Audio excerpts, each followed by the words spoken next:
예, 오늘은 갈라디아서 1장 보겠습니다. 갈라디아서 1장 8절부터 12절 읽겠습니다. 갈라디아서 1장 8절부터 12절.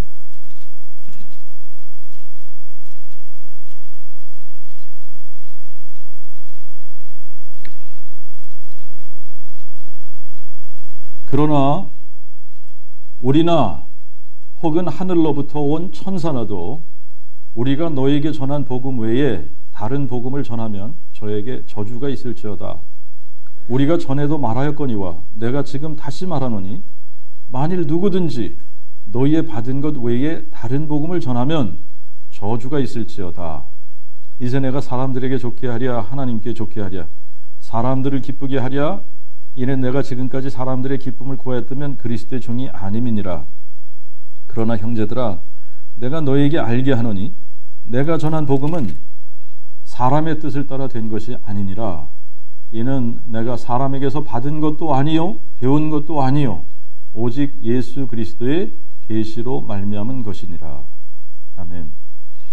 예, 우리 8절하고 9절을 다시 한번 이제 보겠습니다. 8절 9절 보면 우리나 혹은 하늘로부터 온 천사라도 우리가 너희에게 전한 복음 외에 다른 복음을 전하면 저에게 저주가 있을지어다. 이거를 두 번 반복하죠. 네. 우리가 전에도 말하였거니와 내가 지금 다시 말하노니 만일 누구든지 너희의 받은 것 외에 다른 복음을 전하면 저주가 있을지어다. 심각한 겁니다. 굉장히 심각하죠. 이게 다른 복음 전하면 저주가 있을 거다.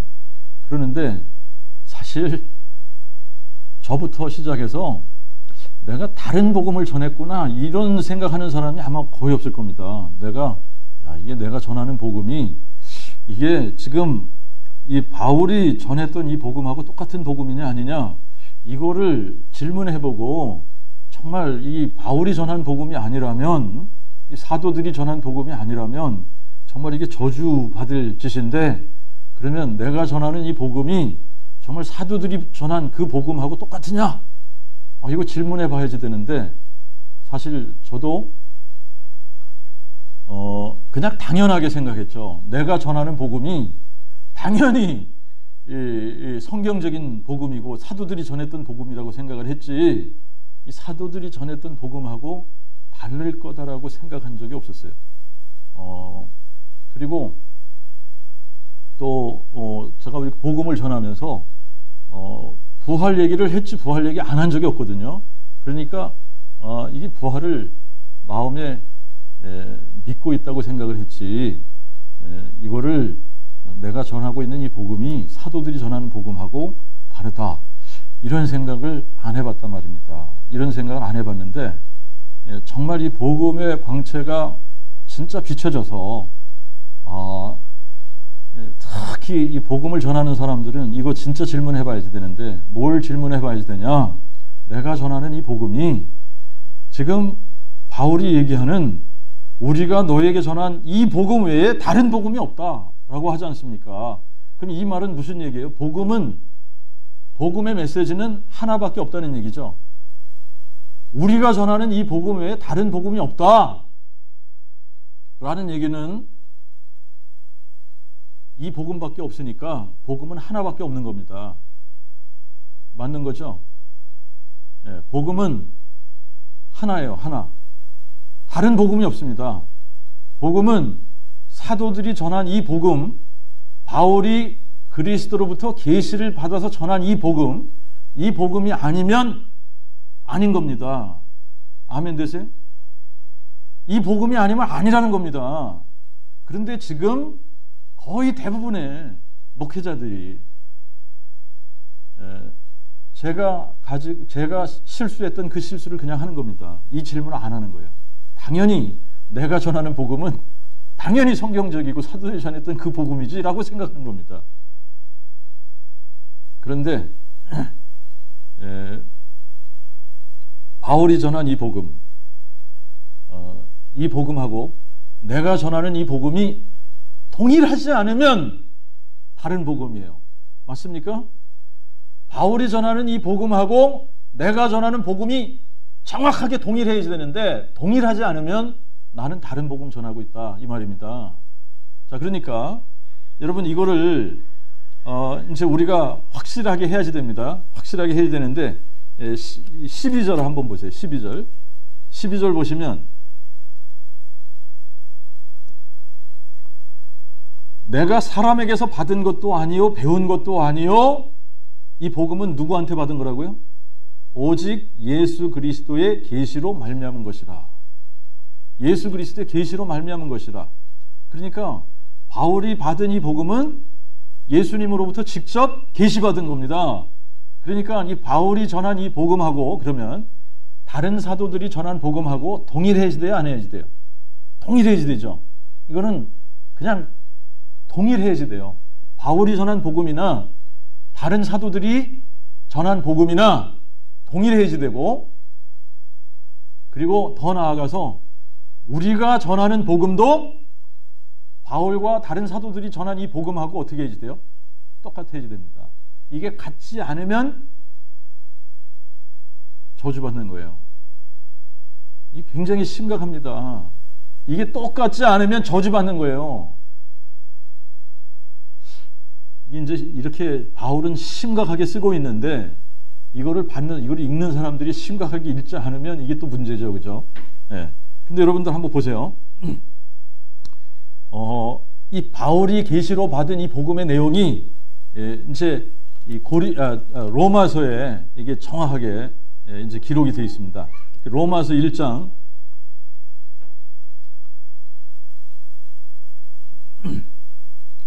2절부터 4절을 다시 한번 읽겠습니다. 여기 보시면 이 복음은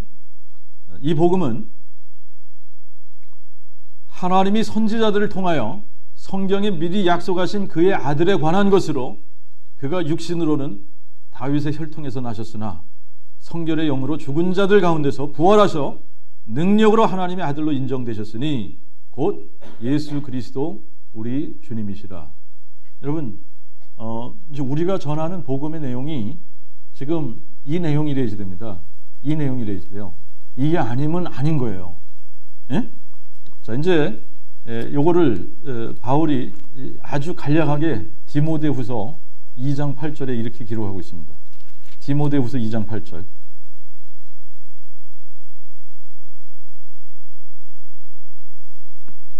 디모데후서 2장 8절에 보니까 나의 복음에 이른 대로 다윗의 씨로 죽은 자 가운데서 다시 사신 예수 그리스도를 기억하라. 자, 바울이 계속 전한 복음의 초점이 뭡니까? 다윗의 씨로 오셔서 죽은 자 가운데 다시 사신, 죽은 자 가운데서 부활하신 예수 그리스도, 이거예요. 이겁니다. 그래서 이제 계속 이 예수님이 죽은 자 가운데서 부활하셨고 우리가 이 부활의 증인이다, 이거를 계속 증거했는데, 여러분 이 초대교회에서부터 이 1세기의 이 신약교회에서부터 이 뭐를 부정하는 사람들이 있었냐면 부활을 부정하는 사람들이 있었다. 그래서 이 디모데후서 2장 18절 보면은 진리에 관하여는 저희가 그릇되어 부활이 이미 지나갔다 말하므로 어떤 사람들의 믿음을 무너뜨리느니라 그랬거든요. 이 부활이 지나갔다, 부활이 없다, 이렇게 얘기를 해서 사람들의 믿음을 무너뜨리는, 이 부활을 부정해버리고 부활 얘기 안 해버리면 사람들의 믿음을 어떻게 하는 거예요? 무너뜨리는 거예요. 무너뜨리는 거. 자, 이제 고린도전서 15장을 가서 보시기 바랍니다. 고린도전서 15장.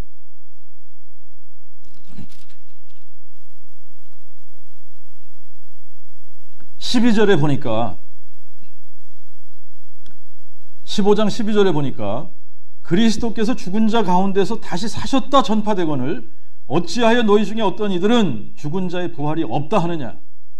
이 부활이 없다 이래가지고 사람들의 믿음을 무너뜨리는 겁니다. 이게 마귀가 하는 거죠, 그죠?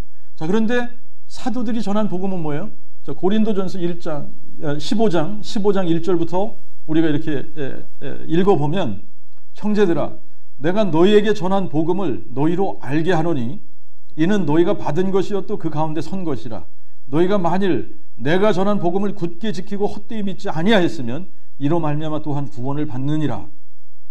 내가 받은 것을 먼저 너에게 전하였나니 이는 성경대로 그리스도께서 우리 죄를 인하여 죽으시고 장사 지낸 바 되었다가 성경대로 사흘 만에 다시 살아나사 게바에게 보이시고 후에 12 제자에게와 그 후에 500의 형제에게 일시에 보이셨나니.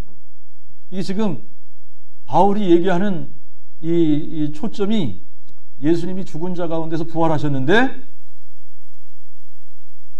이 부활하신 예수님을 본 사람들이 지금 게바 12 제자, 그 후 500여 형제, 그 다음에 야고보, 모든 사도, 맨 나중에는 만삭되지 못하여 난 자 같은 나에게도 보이셨느니라. 그러면서 이 부활의 증인들이 최소한 몇 명 이상 있다는 겁니까? 520명 이상 있다. 그 중에 나도 이 부활의 증인이다. 우리가 이 일의 증인이야. 이 얘기하는 겁니다. 자, 그러면 바울이 이거를 예수님으로부터 직접 받아서 내가 이렇게 전하는 이 복음 외에 다른 복음을 전하면 하늘에서 온 천사라도 이 복음 외에 다른 것을 전하면 저주가 있을지어다 이랬는데, 그러면 사도행전에 이 사도들이 전한 복음하고 이게 동일해지거든요. 그래서 우리가 다시 한번 사도행전 가서 보겠습니다. 사도행전 가서 보니까 사도행전 2장에 2장부터 10절까지는 이제 이 베드로를 주축으로 해서 이 사도들이 증거한 복음입니다. 그래서 2장에 보니까 이제 성령 오순절 날이 됐습니다. 오순절 날이 됐어요. 오순절 성령께서 강림하셨어요. 그래서 성령 충만함을 입은 사도들이 나가서 막 외쳐대기 시작을 합니다. 그런데 이제 이 특징이 뭐냐면 이거는 성령께서 그들의 입을 열어서 말하게 하셨다라고 하는 겁니다. 그러니까 누가 말한 거예요? 성령께서 그들을 통해서 말한 거예요. 그죠? 그러니까 성령께서 증거한 복음의 내용이 뭐냐라고 하는 겁니다. 성령께서 증거한 복음의 내용이 뭐냐? 자, 우리 2장 22절부터 이렇게 했습니다. 이스라엘 사람들아, 이 말을 들으라. 하나님이 나사렛 예수로 큰 권능과 기사와 표적을 너희 가운데 베푸사 너희 앞에서 그를 증거하셨음을 너희 자신도 밝히 아는 바라. 하나님의 정하신 뜻과 미리 아신 대로 내어준 바 된 그를 너희가 잡아서 불법자들의 손으로 십자가에 못 박아 죽였으나 하나님이 그를 살리심으로 사망의 고통을 풀어주셨으니 이는 그가 사망에 매여 있을 수 없었음이라.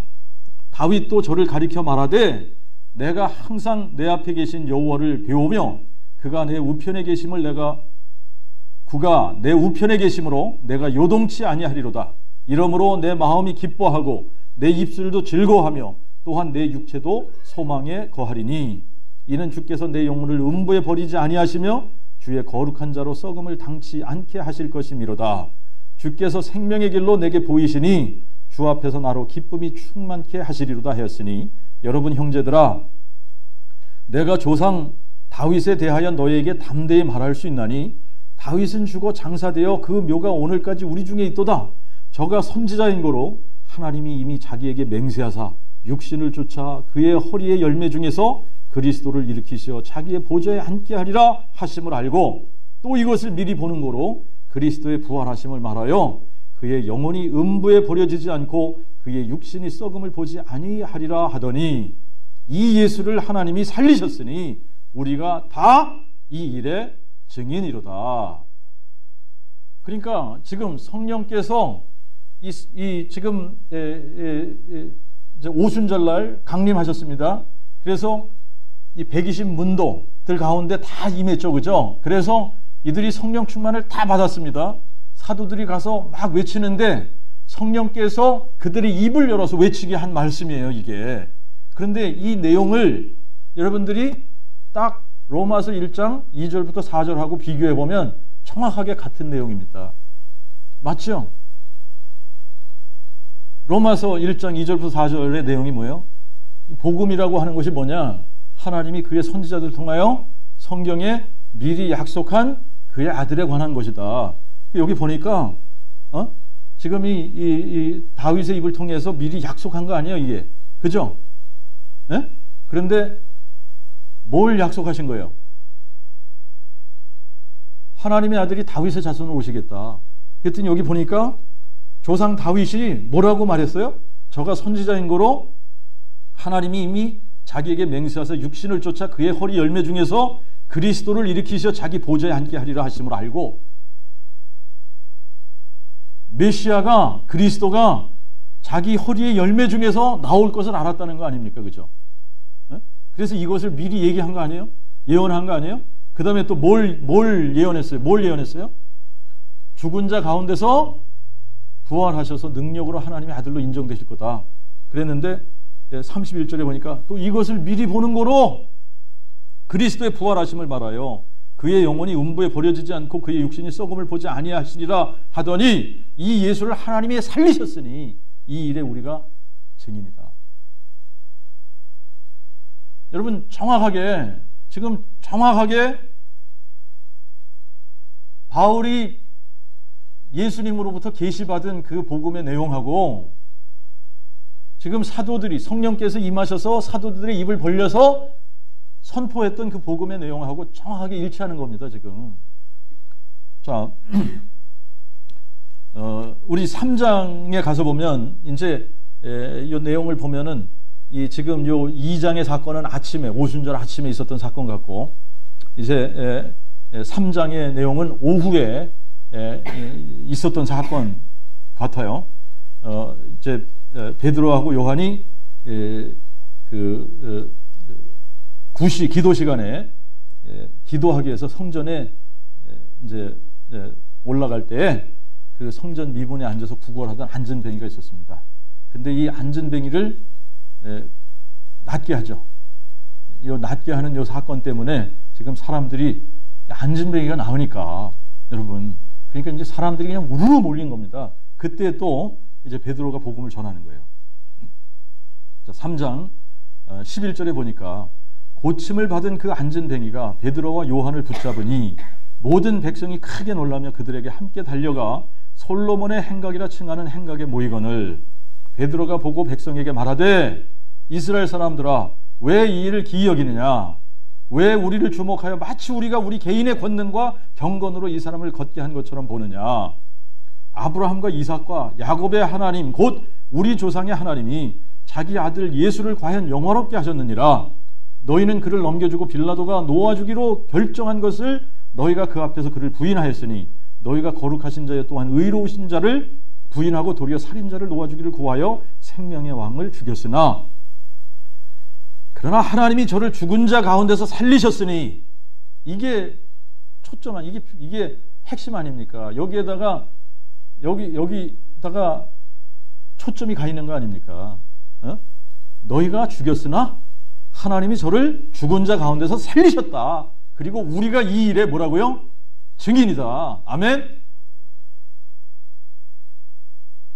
여러분, 오순절날 베드로가 지금 이 복음의 메시지를 선포했을 때 3,000명이 회개하고 돌아왔죠, 그죠? 오후에 지금 이 사건을 통해서 베드로가 다시 한번 복음을 선포하는데, 이 복음을 선포하고 나니까 여러분 5,000명이 또 회개하고 돌아온 거예요. 놀라운 일입니다. 지금도 이런 일이 일어나면 어떻겠어, 그죠? 네? 이 복음을 선포했더니 막 3,000명 회개하고 돌아오고 5,000명 회개하고 돌아오고 이러면 얼마나 좋겠습니까? 자, 이런 일이 일어나니까 여러분 관원들하고 이 제사장들하고 이런 사람들이 겁먹은 겁니다. 이게 막 그냥 예루살렘이 온통 뒤집어지고 있는 거 아닙니까? 지금 이 예수님이 죽은 자 가운데서 부활하셨다 이 메시지 때문에 그냥 예루살렘이 온통 뒤집어지고 있으니까 이 관원들이 어떻게 했어요? 사도들을 감옥에다가 집어넣으려고 그러잖아요. 그죠? 4장을 여러분들이 계속 읽어보시면 4장 2절에 사도들 1장 2절 보면은 사도들이 백성에게 말할 때에 제사장들과 성전 맡은 자와 사두개인들이 그들에게 이르러 백성을 가르친 거 예수로 말미암은 죽은 자의 부활 전파함을 싫어하여, 예수가 죽은 자 가운데서 부활하셨다 이 얘기하는 걸 싫어해가지고 어떻게 해요? 저희를 잡음에 날이 임의로 저물었으므로 이튿날까지 가두었으나, 예? 이거 부활을 전하고 막 백성들이 그냥 회개하고 돌아오는 일들이 막 생기니까 이 관원들이 사도들을 잡아 가둔 겁니다. 여기 보세요. 4절 보세요. 말씀을 들은 사람 중에 믿는 자가 많으니 남자의 수가 약 5천이나 되었더라. 그러니까 이 놀라운 사건이 막 일어나는 겁니다. 그러니까 그냥 놀래가지고 그냥 감옥에 집어넣는 거죠. 감옥에 집어넣는 거예요. 그러니까 뭐 이 사도들이 뭐 이제 담대해져가지고 이제 뭐 누구 앞이든 상관이 없는 거예요. 누구 앞이든. 4장에 보면은 누구 앞에서 복음을 전하는 거냐면 관원들 앞에서 베드로가 성령 충만하여 그들에게 대답하되 너희 백성의 관원과 이스라엘의 장로들아, 그러면서 이제 이 백성의 관원들하고 이스라엘 장로들 앞에서 복음을 전하는 겁니다. 10절에 보세요. 10절. 너희와 모든 이스라엘 백성은 알지니 너희가 십자가에 못 박고 하나님이 죽은 자 가운데서 살리신 나사렛 예수 그리스도의 이름으로 이 사람이 건강하게 되어 너희 앞에 섰느니라. 이는 너희 건축자들의 버린 돌로 모퉁이의 머릿돌이 되셨느니라. 다른 이로서는 구원을 받을 수 없나니 천하의 구원을 받을 만한 다른 이름을 인간에게 주신 일이 없음이니라. 여러분, 이렇게 그냥 담대하게 외쳐대니까 이 관원들이 놀라는 거예요. 아니, 저들이 본래 학문 없는 자였었는데 이러면서 못 배운 사람들이 어떻게 저렇게 담대하게 얘기하지?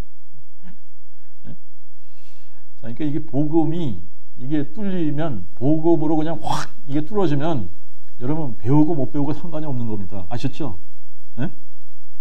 그냥 이 복음으로만 이게 뚫리면 못 배운 사람도 이게 엄청난 일을 하는 겁니다. 이게 배우고 못 배우고 우리의 지위 이런 게 상관이 없어요. 이 복음으로 뚫리기만 하면. 자, 이제 4장 33절, 4장 33절 가서 한번 또 보세요. 4장 33절 보니까 사도들이 큰 권능으로 주 예수의 부활을 증거하니 큰 은혜가 또한 그들 모두 위에 임하여. 사도들이 큰 권능으로 뭘 증거했다고요?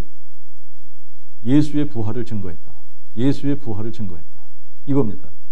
그러니까 사도들이 전했던 복음이 뭡니까? 예수의 부활 사건이에요. 예수께서 부활하셨다 이거고 이 일에 우리가 증인이다 이겁니다. 그게 복음이에요. 그게 사도들이 전했던 복음입니다. 네. 자, 그 다음에 이제 이렇게 막 그냥 이 예루살렘에서 놀라운 일들이 일어나고 막 예루살렘이 발칵 뒤집어지니까 이 제사장들이 어떻게 했어요? 사도들을 감옥에 집어넣습니다. 사도들을 감옥에 가둔 겁니다. 가뒀는데 주의 천사가 이들을 이끌어냈어요. 이끌어내서 이제 성전으로 인도해서 거기서 계속 이 복음을 담대하게 증거하라는 겁니다. 그래서 이제 이 관원들이 사도들을 감옥에다 가뒀는데 천사가 이들을 이끌어내서 밖에서 사도들이 복음을 전하고 있는 거예요. 예? 그래서 이제 아침에 일어나서 이렇게 감옥을 가보니까 감옥은 든든하게 잠겨져 있는데, 그리고 지키는 사람들은 문 밖에 안팎으로 다 있는데, 그런데 문을 열고 보니까 그 안에는 아무도 없는 겁니다. 근데 바깥에 나와서 성전에서 보니까 이들이 뭐 하고 있는 거예요? 거기서 복음 전하고 있는 거예요. 예? 근데 거기서 또 뭐라고 복음 전하는가 한번 또 보시죠. 30절, 5장 30절. 너희가 나무에 달아 죽인 예수를 우리 조상의 하나님이 살리시고 하나님이 그를 자기 오른손으로 높이사 주권자와 구주로 삼으시고 이스라엘로 회개케 하사 죄사함을 얻게 하셨나니 이 일에 우리는 그의 증인이요 하나님이 자기에게 순종하는 사람들에게 주신 성령도 또한 그러하니라. 여러분, 자기네들만 증인이 아니라 누가 또 증인이라고요? 성령이 증인이라니. 성령이 증인이라는 것은 성령께서 임하시면, 굉장히 중요한 표현입니다. 성령께서 임하신 사람들은 그들을 뭘로 삼아요? 부활의 증인으로 삼는 겁니다. 네. 그게 성령도 이제 또한 그러하다라고 하는 게 하나님이 자기에게 순종하는 사람들에게 주신 성령도 그러하니라라고 하는 게 성령이 우리 안에 임하시면 그분이 우리를 통해서 이 부활의 증인이 되게 하신다 이 얘기입니다. 자, 그리고 이제 10장에 가서 보시면 이제 이 10장은 베드로가 로마 이제 군대 이탈리아 군대의 백부장 고넬료의 집에 갔을 때에 전한 복음의 내용이에요. 이게 36절부터 보겠습니다. 36절부터 하나님이 이스라엘 자손에게 보내신 말씀은 만유의 주제이신 예수 그리스도로 말미암아 평화를 전하는 것이라. 너희도 알거니와 이 말씀은 요한이 세례를 전파한 후에 갈릴리에서 시작되어 온 유대에 두루 퍼져왔고 또 나사렛 예수께서 하나님이 어떻게 성령과 능력을 기름 붓듯 하셨으며 저가 두루 다니시며 선한 일을 행하시고 마귀에게 눌린 모든 자를 고치셨으니 이는 하나님이 함께 하셨습니다. 또한 우리는 예수께서 유대인의 땅과 예루살렘에 행하신 모든 일에 뭐라고요? 증인이라. 저희가 그를 나무에 달아 죽였으나 하나님이 이 사람을 사흘 만에 살리사 나타내 보이셨으니 모든 백성들에게 하신 것이 아니 오직 하나님이 미리 택하신 증인들 곧 죽은 자 가운데서 살아나신 후 그와 함께 먹고 마신 우리에게 보이신 것이라. 예수께서 우리를 명하사 백성에게 전파하게 하시되 뭘 전파하게 하신 거예요? 부활을 전파하게 하신 겁니다. 내가 죽은 자 가운데서 살아났잖아. 너희들에게 보였잖아. 이거 가서 전파해 라고 한 겁니다. 그죠? 하나님이 산 자와 죽은 자의 재판장으로 정하신 자고 예수신 것을 증거하게 하셨고 이분에 대하여는 모든 선지자들도 증거하여 누구든지 저를 믿는 자마다 그 이름을 힘입고 죄사함을 받는다 하였느니라. 예, 이제 여기까지는 지금 주로 베드로를 중심으로 사도들이 전한 복음의 내용인데 이제 이 13장부터는 누가 전한 복음이냐면 바울이 전한 복음입니다.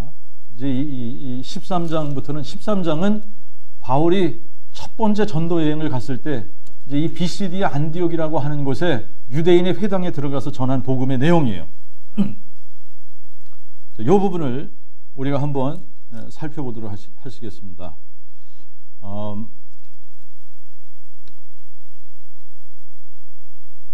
자, 우리 이제 27절부터 읽으십시다. 27절부터. 예루살렘에 사는 자들과 저희의 관원들이 예수를 알지 못했을 뿐 아니라 안식일마다 읽는 선지자들의 말을 알지 못하므로 예수를 정죄하여 성경을 응하였도다. 또한 그들이 죽일 죄를 하나도 찾지 못했으나 빌라도에게 죽여달라 하였고 그 후에 저희가 성경에 그를 가리켜 기록한 말씀을 다 응하게 한 후에 그를 나무에서 내려다가 무덤에 두었으나 하나님이 저를 죽은 자 가운데서 살리신지라. 이 예수를 갈릴리로부터 예루살렘에 함께 올라간 사람들에게 여러 날 보이셨으니 저희가 백성 앞에 그의 증인들이라. 우리도 너희에게 복음을 전파하노니 이 복음은 조상들에게 약속하신 것으로 하나님이 예수를 다시 살리시사 그의 후손인 우리들에게 하신 이 약속을 이루신 것이라. 시편 2째 편에도 기록하여 너는 내 아들이라 오늘날 내가 너를 낳았도다 하였고 또 하나님이 저를 죽은 자 가운데서 일으키사 다시 썩음을 당하지 않게 하실 것을 가르쳐 내가 다윗의 확실한 자비를 너에게 주리라 하셨고 또 다른 시편에 주의 거룩한 자로 썩음을 보지 않게 하시리라 하셨느니라. 다윗은 당시 하나님의 뜻을 쫓아 섬기다가 잠들어 그 조상들과 함께 묻혀 썩음을 보았으되 하나님이 살리신 그분 예수는 썩음을 보지 아니하셨나니 그러므로 여러분 형제들아 너희가 알 것은 이 사람을 힘입어 죄사함이 너에게 전파된 것이며 또 모세 율법으로 너희가 의롭다함을 받지 못하는 모든 것도 믿는 자마다 이 사람을 힘입어 의롭다함을 받는 것이라. 그런즉 너희는 선지자들로 말씀하신 것들이 너희에게 미치지 않도록 조심할지니 보라 너희 멸시하는 자들아 너희는 놀라고 망하라. 내가 너희의 날에 한 일을 행하리니 사람이 너희에게 전할지라도 너희가 도무지 믿지 않을 일이라 하였느니라. 여러분 사람이 죽은 자 가운데서 살아나셨다라고 하는 이 말이 아무리 얘기해도 믿을 만한 일이 아니라는 겁니다. 이게 그죠? 예?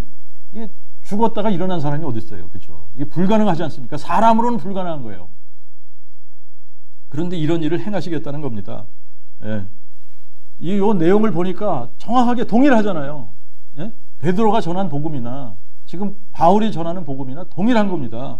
자, 이제 사도행전 17장에 가서 보면 두 번째 전도 여행에서 이제 바울이 어디에 가서 복음을 전하는 거냐면 데살로니가에 가서 복음을 전한 게 사도행전 17장 1절부터 3절에 보면 저희가 암비볼리와 아볼로니아로 다녀가 데살로니가에 이르니 거기 유대인의 회당이 있는지라 바울이 자기 규례대로 저희에게 들어가서 세 안식일에 걸쳐 성경을 가지고 강론하며 뜻을 풀어 그리스도가 고난을 받고 죽은 자 가운데서 다시 살아나야 할 것을 증명하여 내가 너에게 전하는 이 예수가 곧 그리스도라 하니. 자, 요거는 데살로니가 유대인 회당에서 세 안식일 동안 이렇게 뜻을 풀어 그리스도 고난을 받고 죽은 자 가운데서 다시 살아나야 할 것을 증명했다라고 하는 겁니다. 그죠? 자, 이제 데살로니가에서 바울이 어디로 갔어요? 베레아로 갔다가 베레아에서 아덴으로 가죠. 에덴스로 갑니다. 그죠? 이제 에덴스에 가서 뭐 에덴스에 가서는 뭐 그냥 막 그냥 회당이든 그냥 장터든 그냥 마구 다니면서 사람들하고 만나는 대로 지금 이 부활의 복음을 증거하는 겁니다.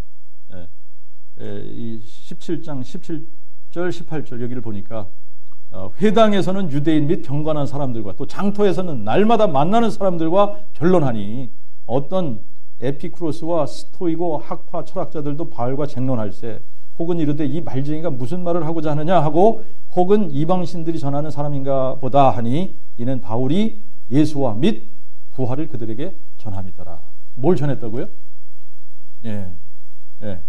그리고 이제 이들이 바울을 붙들고 아레오바고라고 하는 이제 이 공토로 데려가서 좀 한번 들어보자 그러고 이제 한 겁니다. 그래서 이 아레오바고라고 하는 이 공토에서 지금 바울이 이제 복음을 전하는 거예요.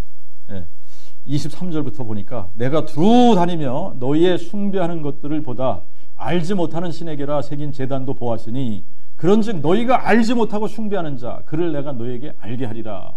그렇죠?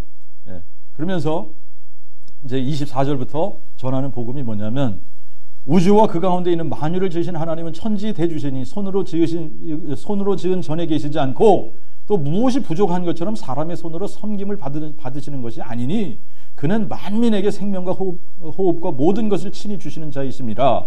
또한 인류의 모든 족속을 한 혈통으로 만드사 온 지면에 거하게 하시고 저희의 연대와 거주의 경계를 미리 정하셨으니 이는 사람으로 혹 대주제를 찾아 그를 더듬어 발견케 하려 하심이로되 그는 우리 각 사람에게서 멀리 계시지 아니하니 이는 그 안에서 우리가 살며 기동하며 존재함이니 너희 시인 중 어떤 사람들의 말과 같이 우리 또한 그의 소생이라 하니 이와 같이 우리가 하나님의 소생이 되었은즉 하나님을 금이나 은이나 돌이나 사람의 기술과 고안으로 새긴 것들과 같이 여기지 말아야 할지니라. 지금 이제 사람들의 문제가 이 우상 만들어 놓고 섬기는 게 문제 아닙니까? 그죠? 그래서 이제 이런 이야기를 하고 그러고 30절 31절에 뭐라 그래요? 그러므로 알지 못하던 시대에 하나님이 허물치 아니하셨으나 이제는 어디든지 사람을 다 명하여 회개하라 하셨으니 이는 하나님이 정하신 한 사람으로 하여금 세상을 공의로 심판할 날을 작정하시고 저를 죽은 자 가운데서 살리심으로 모든 사람에게 믿을 만한 확실한 증거를 주셨음이니라. 32절 보세요. 저희가 죽은 자의 부활을 듣고 죽은 자가 다시 살아나셨다. 이 말, 이 부활을 증거하니까 부활을 듣고 죽은 자의 부활을 듣고 혹은 조롱도 하고 혹은 이 일에 대해 내 말을 다시 듣겠다 하니 바울이 저희 가운데서 떠나매 몇 사람이 그를 쫓으며 믿으니.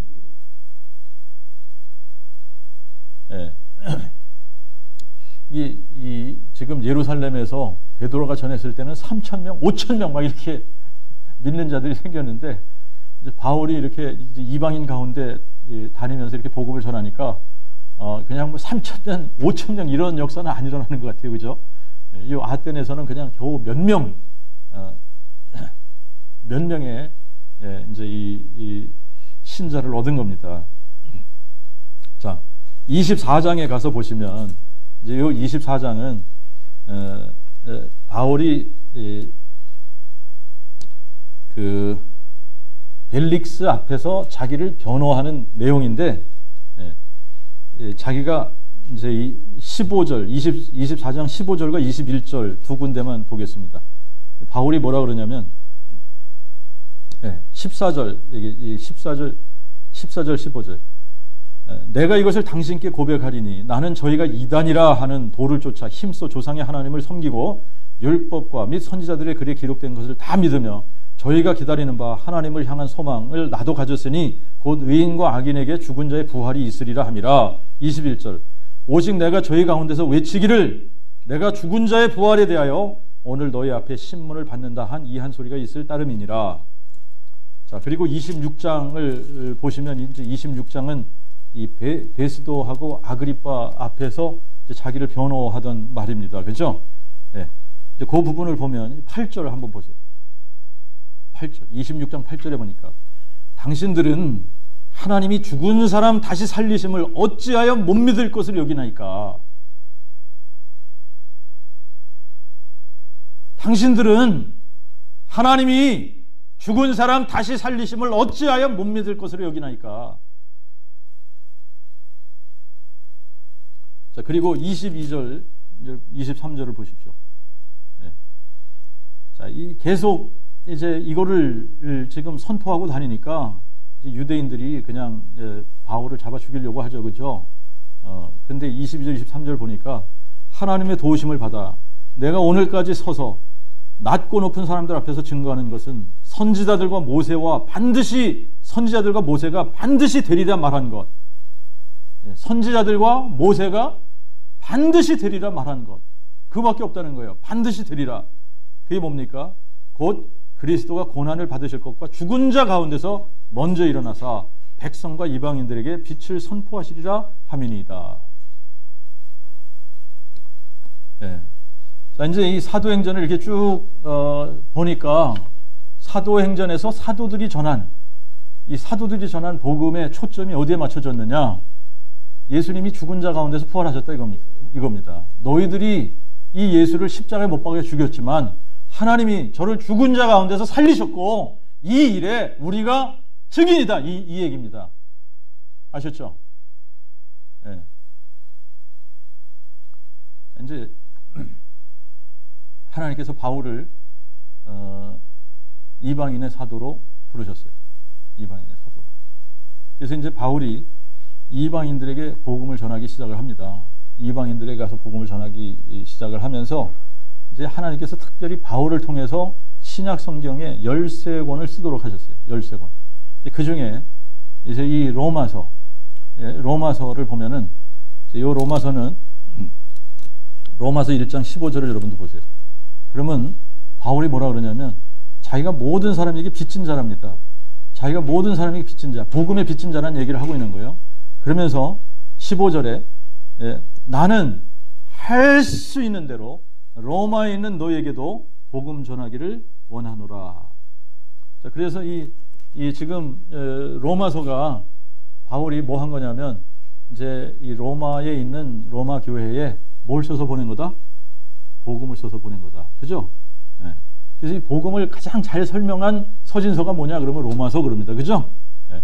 로마서 1장에 가서 보니까 1장 1절부터 4절에 바울이 전한 복음의 내용의 핵심이 딱 나와 있잖아요. 그죠? 네. 예수 그리스도의 장 바울은 사도로 부르심을 받아 하나님의 복음을 위하여 구별됨을 받았으니 하나님의 복음을 위해서 구별함을 받았다는 겁니다. 근데 이 복음이 뭐냐? 이 복음은 하나님이 선지자들을 통하여 성경에 미리 약속하신 그의 아들에 관한 것으로 그가 육신으로는 다윗의 혈통에서 나셨으나 성결의 영으로는 죽은 자들 가운데서 부활하셔서 능력으로 하나님의 아들로 인정되셨으니 곧 예수 그리스도 우리 주님이시다. 이 얘기 하려고 하는 겁니다. 그죠? 네.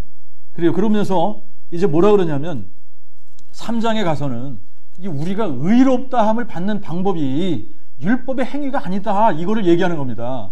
율법을 지켜서 우리가 의롭다함을 받는 것이 아니라 우리가 의롭다함을 받는 것은 이제 믿음으로 되는 거다. 믿음의 범으로만 의롭다함을 받는 거다. 그 얘기를 하면서 4장에 이 믿음으로 의롭다함을 받은 자의 샘플, 모델을 제시를 하는 겁니다. 모델을 제시하는데 그 모델이 누구예요? 아브라함. 그죠? 아브라함을 모델로 딱 제시하면서 이제 하나님께서 이 아브라함을 믿음의 조상으로 세우시지 않았느냐. 그런데 이 아브라함이 어떻게 해서 의롭다함을 받은 거냐. 뭔가 율법이 들어오기도 전이지 않느냐 이 얘기하는 겁니다. 그러면서 이제 아브라함이 의롭다함을 받은 것은 하나님을 믿었기 때문인데 아브라함이 믿은 하나님은 어떤 하나님이냐? 4장 17절에 뭐라고 기록되어 있죠? 그가 믿은 바 하나님은 죽은 자를 살리시며 없는 것을 있는 것 같이 부르시는 자니라. 자, 이렇게 이런 하나님을 믿었다는 겁니다. 죽은 자를 살리시는 하나님, 없는 것을 있는 것처럼 부르시는 하나님을 믿었더니 그 믿음을 하나님께서 의로 여기셨다라고 하는 겁니다. 그러면서 이걸 저에게 의로 여기셨다고 이렇게 기록한 것은 아브라함만 위한 것이 아니다라고 하는 겁니다. 이거는 이렇게 아브라함이 이렇게 믿었더니 이것을 아브라함의 의로 여기셨다라고 한 것은 아브라함만 위한 것이 아니라 누구도 위한 거예요?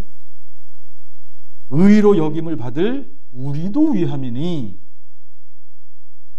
곧 우리 주 예수를 죽은 자 가운데서 살리신 하나님을 믿는 자니라.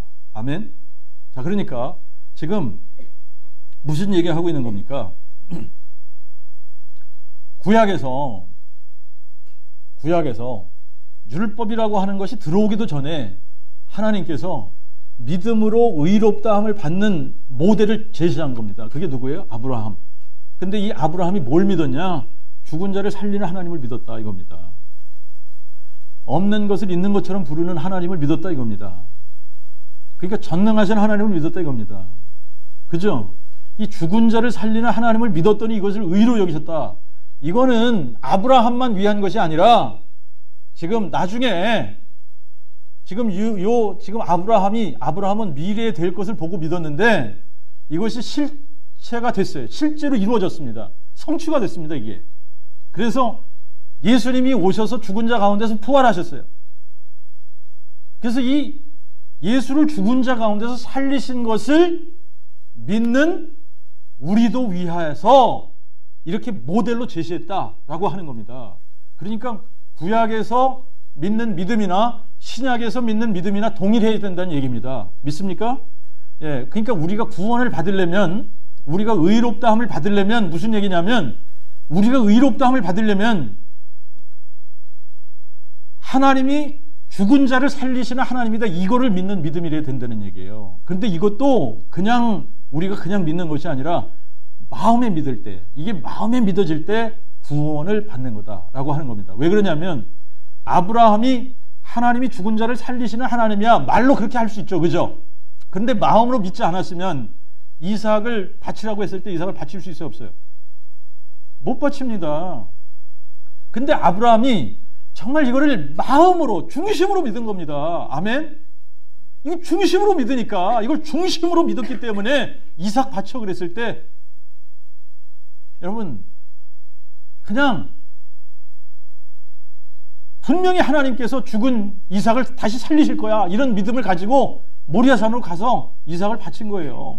그러니까 우리도 마찬가지입니다. 우리도 마찬가지인데 구원 받으려면 아브라함이 가진 동일한 믿음을 우리도 가져야 되는데 어떤 믿음이냐? 죽은 자를 살리시는 하나님을 마음에 믿을 때, 우리의 마음에 믿으면 구원을 받는 거예요.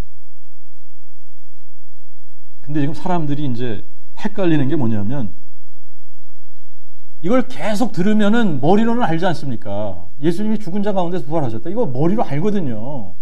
근데 머리로 아는데 이거를 믿는다라고 착각하는 거예요. 그러니까 저도 그렇게 목회를 20년 할 때까지 저도 이거를 몰랐다니까요. 머리로 아는 것과 마음으로 믿는 것, 이걸 구분을 못한 겁니다. 머리로 알고 있는 것을 내가 마음으로 믿고 있다고 착각했던 거예요. 그래서 내가 다른 복음을 전하고 있구나 라고 하는 것을 몰랐던 겁니다. 마음으로 믿어지고 나서야 이게 구분이 되는 거예요. 구분이 돼. 아, 내가 머리로 알고 있었구나. 그리고 마음으로 딱 믿어지고 나니까 달라지는 거죠.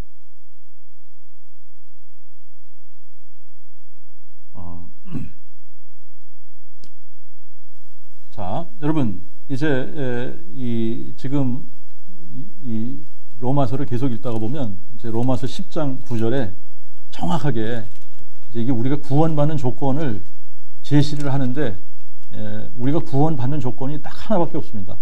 구원받는 조건 딱 하나인데 뭐냐면, 하나님이 그를 죽은 자 가운데서, 하나님이 예수를 죽은 자 가운데서 살리신 것을 내 마음에 믿으면 구원을 받으리니, 이거예요.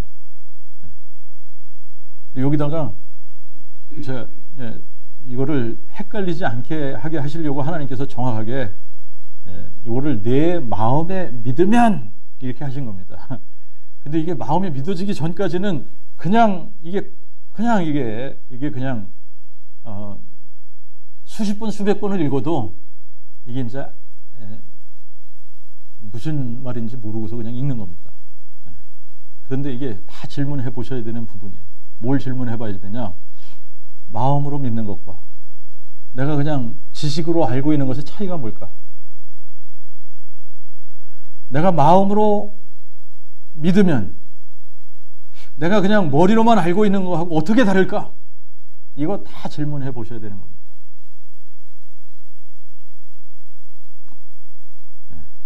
자, 이제 마음으로 믿으면 이삭을 바치는 사람이 되는 겁니다. 아멘? 마음으로 믿으면 이삭을 바치는 거예요. 마음으로 믿어지지 않으면 이삭이 안 바쳐지는 겁니다.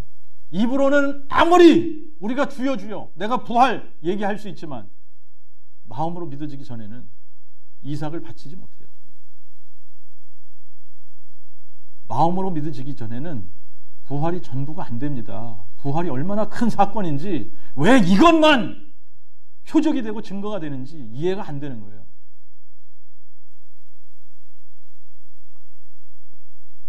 자, 이제 이 마음으로 딱 믿어지는 순간에 뭐가 이루어지느냐면 로마서 14장 9절이 그냥 되는 겁니다. 이를 위하여 그리스도께서 죽으셨다가 일어나 다시 사심으로 죽은 자와 산 자의 주가 되셨느니라.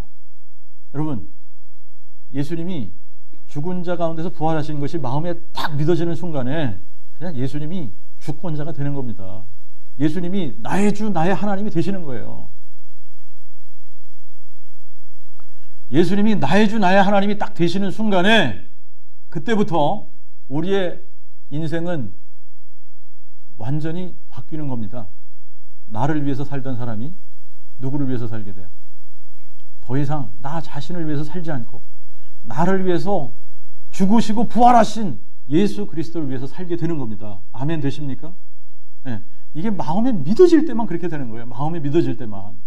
마음에 믿어지면 우리가 공부를 하던, 뭐 우리가 공부하는 학생이든 가정주부든, 우리가 직장 생활을 하는 사람이든, 뭐 우리가 또 학교에서 가르치는 교수 일을 하던, 사업을 하던, 정부에서 공무원으로 일을 하던, 아니면 정치를 하는 사람이든, 우리가 하는 모든 일들이 뭐가 되는지 아시죠? 툴이 되는 거예요. 도구가 되는 겁니다. 도구가 돼. 뭐의 도구가 돼? 예수를 증거하는 도구가 되는 거예요. 이 도구가 되는 겁니다. 뭘 하든 상관이 없어요. 그냥 우리가 하는 일은 이것이 궁극적인 이 목적지가 아니에요. 이거는 그냥 툴입니다. 이거는 다 도구예요. 다 도구.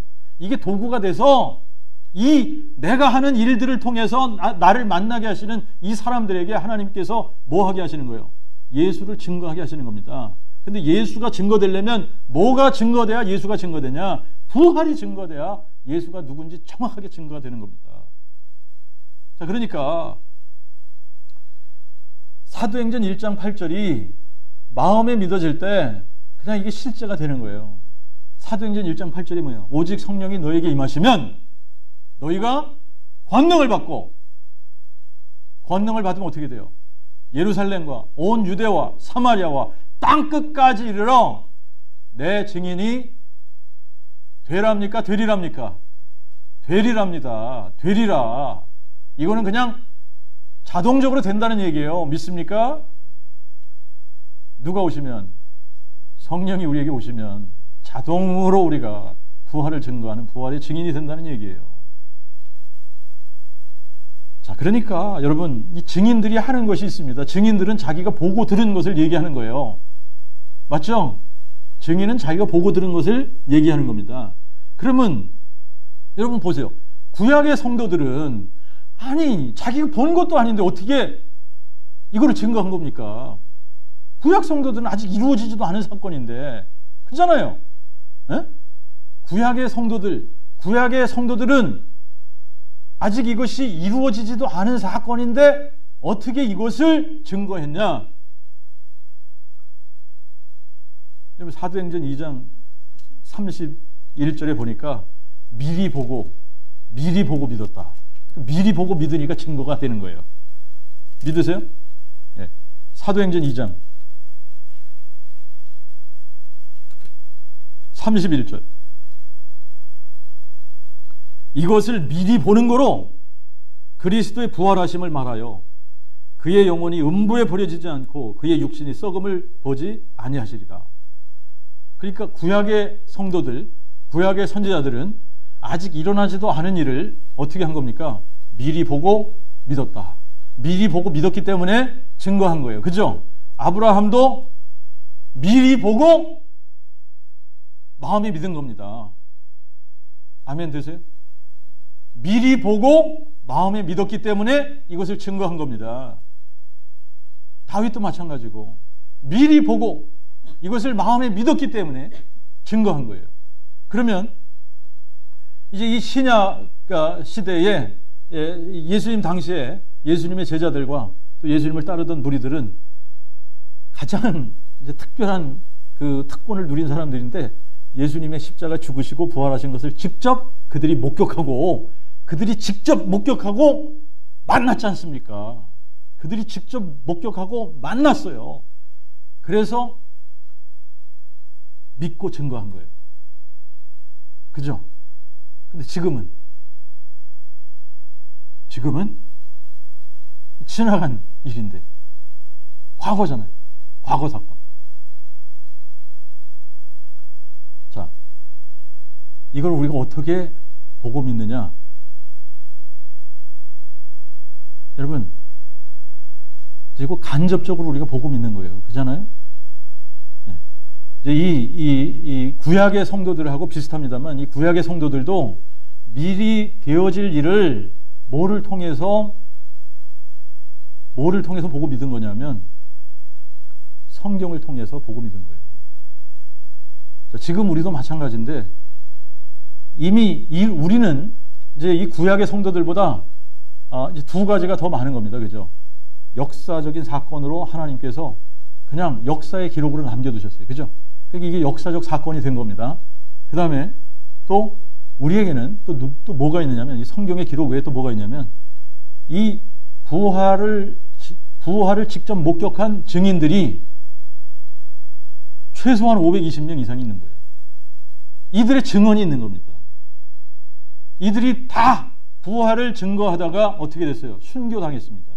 그러니까 정말 이들이 보지도 않은 것을 내가 봤다 그러면서 죽을 사람은 하나도 없는 겁니다. 그러니까 정말 사도들은 직접 예수님이 죽고 부활하신 이 예수님 직접 이들이 만나고 목격했기 때문에 이들의 증언이 하나도 거짓되지 않은 거예요. 그리고 우리는 구약 성경 플러스 뭐가 있어요 또? 신약까지 있지 않습니까? 그러니까 더 확실하게 믿을 수 있는 겁니다. 더 확실하게 예수님이 죽고 부활하셨다라고 하는 것을 우리의 마음에 보고 믿을 수 있는 거예요. 아멘?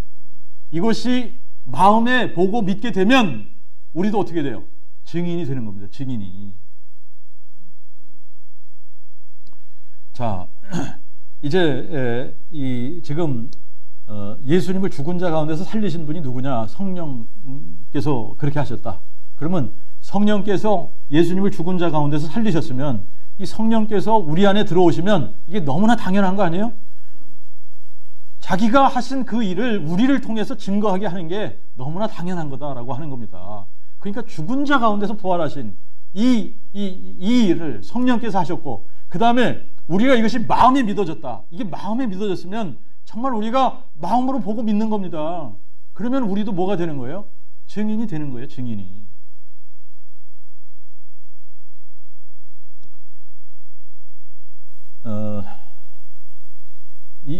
지금 이제 이래서 이게 다른 복음을 전하면 저주를 받는다는 얘기가 그거예요. 왜 그러냐면 여러분 이게 하나님의 리프로덕션 시스템입니다. 이게 너무나 간단한데 예수님이 죽은 자 가운데서 부활하셨어요. 그죠?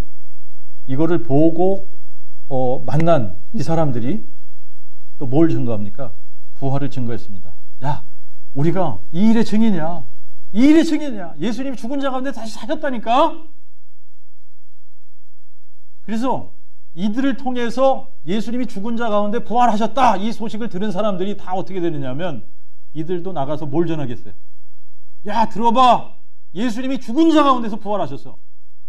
부활을 증거하는 겁니다.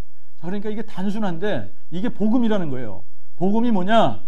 예수님이 죽은 자 가운데서 다시 살아나셨다. 그래서 예수님이 성경에 미리 약속한 그 오시리라고 약속된 하나님의 아들이신 거다. 이렇게 되는 겁니다. 부활을 증거하지 않으면 예수가 하나님의 아들인지 아닌지 어떻게 알아요? 그런데 이 부활을 증거할 때만 정확하게, 너무나 정확하게 예수님이 오시리라고 약속한 바로 그분이 맞아. 하나님의 아들에 관해서 두 개 약속했다 그랬잖아요.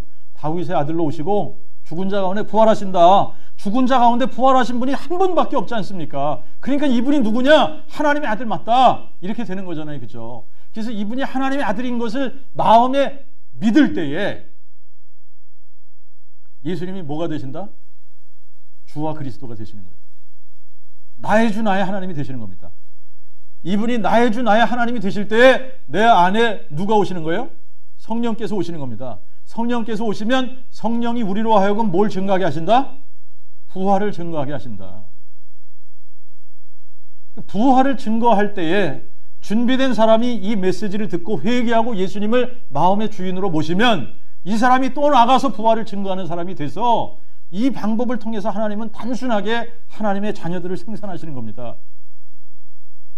그래서 부활을 증거하라고 하시는 거예요. 자, 지금까지 우리가 성경을 읽으면서도 이 부분이 이렇게 싹 지나갔던 부분입니다. 예. 저희도 얼마나 성경을 강조했습니까? 그죠? 예? 또 이 없음이 없는 이 성경, 전수 성경을 우리가 이제 접하고 나서는 다 우리가 이 없음이 없는 성경, 예? 전성경으로 가자 그러고, 예? 여러분 이거 얼마나 이 성경을 강조했습니까? 그런데 이거를 읽으면서도 이게 싹 가려졌던. 저도 목회를 20년 넘게 하지만 거의 20년 할 때까지 이게 가려져서 내가 복음 전할 때 부활 분명히 얘기했는데 그런데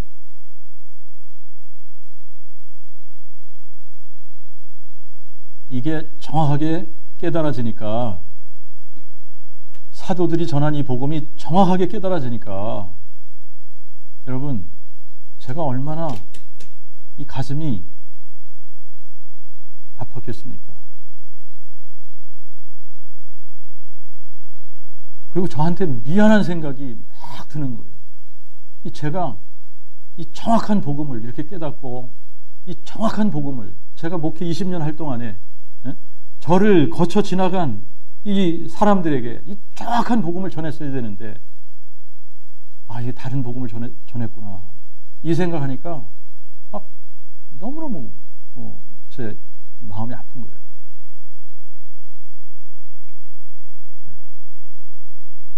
그런데 뭐 몰라서 그랬으니까 제가 알고 그랬으면 몰라서 그랬으니까 근데 몰라서 그랬어도 다른 복음을 전하면 어떻게 돼요? 조질받는 거예요. 하나님의 은혜로 정말 이 사도들이 전한 이 복음이 여러분 제가 100가지 중에 99개 갖고 한 가지가 틀려도 여러분 핵심이 틀리면 어떻게 되는 거예요? 다른 복음입니다. 다른 복음이에요. 네. 근데 지금 보면은 거의 대부분의 목사님들이 전하는 복음의 메시지가 초점이 다른 곳에 가 있는 거예요. 초점이 다른 곳에. 여러분, 성경이 기록된 목적이 뭐예요? 성경을 왜 기록하셨어요, 하나님이? 너희가 성경에서 영생을 얻는 줄 생각하고 성경을 상고하거니와, 이 성경이 누구에 대해서 증거하는 거다? 예수 그리스도에 대해서 증거하는 거라고요. 네? 예수 그리스도에 대해서. 그래서 요한이 뭐라 그래요? 이 요한복음 기록한 목적을 뭐라 그래요? 오직 이것을 기록함은 너희로 예수께서 하나님의 아들 그리스도이심을 믿게 하려 하며 또 너희로 믿고 그 이름을 힘입어 생명을 얻게 하려 함이니라.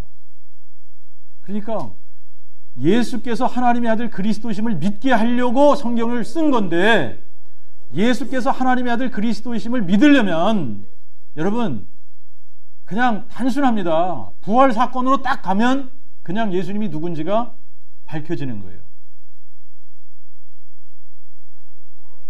자, 그리고 이제 이게 정확합니다. 이게 하나님의 뜻이 뭔가라고 하는 거예요.